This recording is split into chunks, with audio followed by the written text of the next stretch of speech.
Positive change made in provinces legislative council,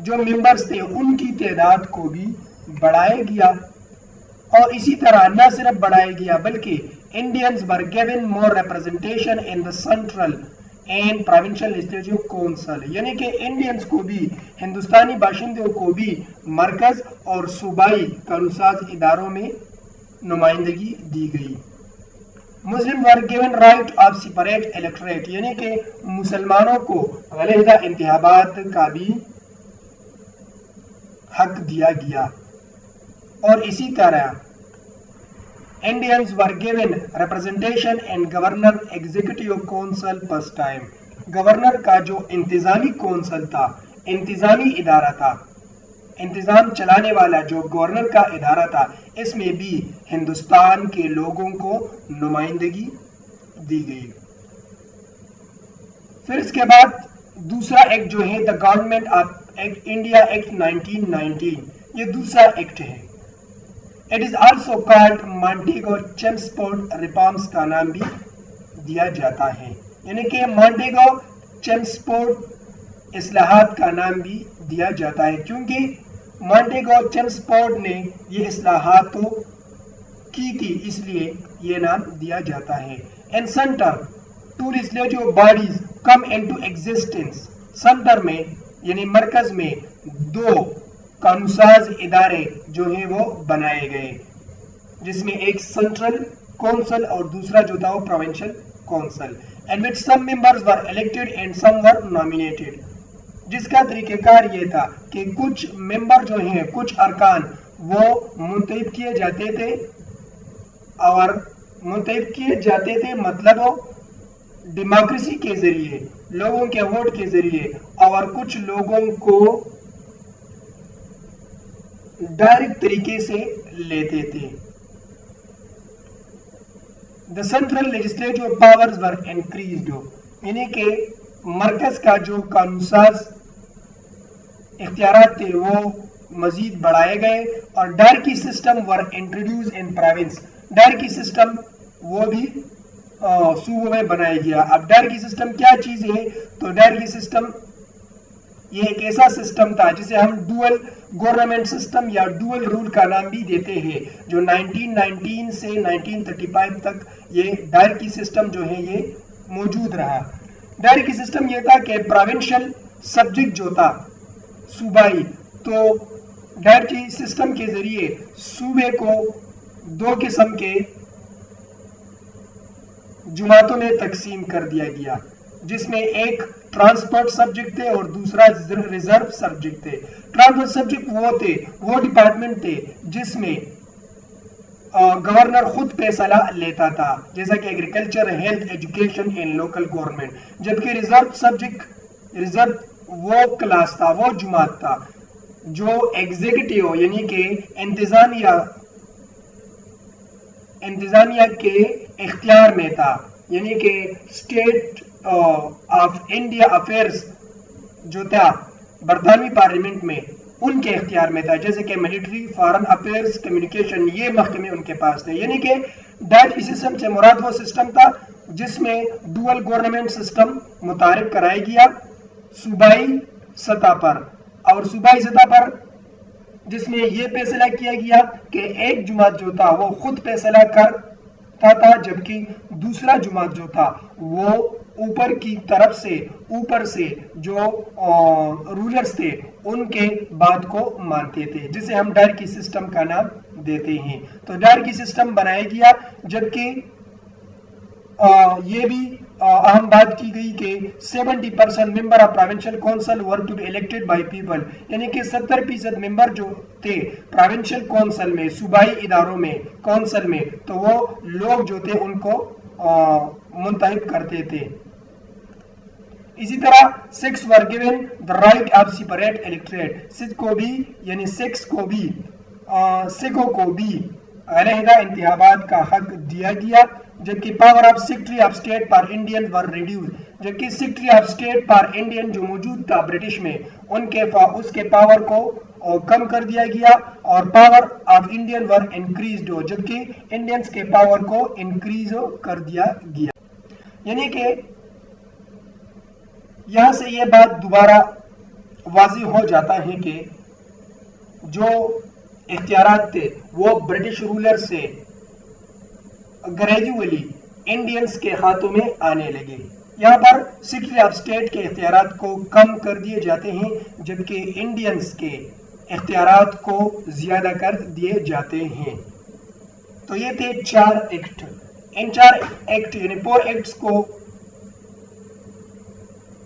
مزید description کے بعد، ان 4 ایکٹس پر وضاحت کے بعد ہم اس نتیجے پر پہنچ چکے ہیں کہ ان ایکٹ کے ذریعے یہ کوشش کی گئی کہ اختیارات، ریپریزنٹیشن،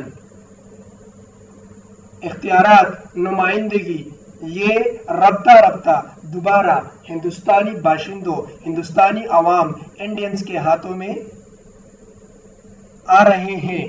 یعنی کہ دوبارہ یہ کوشش کیا جا رہا ہے کہ انڈینز کو بھی زیادہ سے زیادہ اختیارات دیے جائے.